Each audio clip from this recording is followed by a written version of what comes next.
ధనత్రయోదశి అంటే ధనము అంటే లక్ష్మి ఒక్కటి ఏదో చేతిలో డబ్బులు కాదు, ఆ రోజు బంగారం కొంటే మీకు ఇల్లంతా బంగారం అవుతుంది అని కాదు. ధనత్రయోదశి అని రావడానికి కారణం ధనము అంటే ఏది మీ సుఖమునకు కారణమవుతుందో అది ధనం.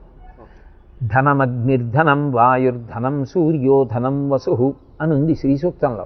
అంటే అవన్నీ డబ్బనే కాదు, డబ్బని కాదు. సూర్యుడు ఎలా ప్రకాశించాలో అలా ప్రకాశిస్తే ధనం, చంద్రుడు ఎలా ప్రకాశించాలో అలా ప్రకాశిస్తే ధనం, అగ్ని ఎంత పరిమితిలో ఉండాలో అలా ఉంటే ధనం. అగ్ని ప్రబలిపోయింది అనుకోండి, జ్వరం వచ్చేస్తే, వేడి తగ్గిపోతే, బయట అగ్ని ప్రమాదాలు జరిగితే ఎలా ఉండాలో అలా ఉంటే ధనం. మానవాళి ఆరోగ్యంగా ఉంటేనే సగం ధనం అని. అంటే ధనం అన్న మాటగా మనం ముద్రించుకున్న కాగితాలని కాదు, అందరూ బాగుండడం ధనం, తానొక్కడూ బాగుండడం కాదు. సూర్యుడు ఎప్పుడు ఎలా వెలగాలో అలాగే వెలిగితే నేను ఒక్కడనే బాగుంటానా? అందరూ అందరం బాగుంటారు. అంటే నిజానికి సనాతన ధర్మంలో తన హితం ఒక్కటే కాదు, లోకశ్రేయస్సుని కోరుతాడు. ఆ ధనాన్ని దీపం పెట్టడం ద్వారా అడుగుతారు లక్ష్మీ కటాక్షంగా. లక్ష్మి అంటే నా ఒక్కడికే కాదు, అందరికీ శాంతి, అందరికీ సంతోషం.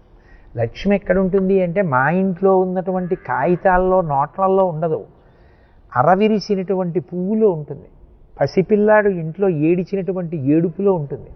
పసిపిల్లాడు మంచం మీద పడుకుని ఏడవక ఎన్ని ఇళ్లల్లో ఎన్ని లక్షలు ఖర్చు పెట్టి ఎంత బెంగెట్టుకుంటున్నారు?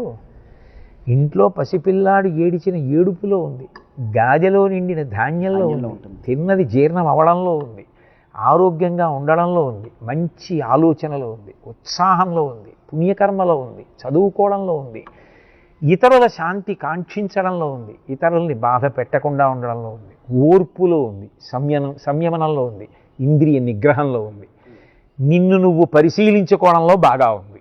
అదంతా కలిపి ధనం. అదంతా కాగితాలు కావుగా, అవన్నీ కావాలని అడగడం, దీపాలు పెట్టడం, అది ధనత్రయోదశి.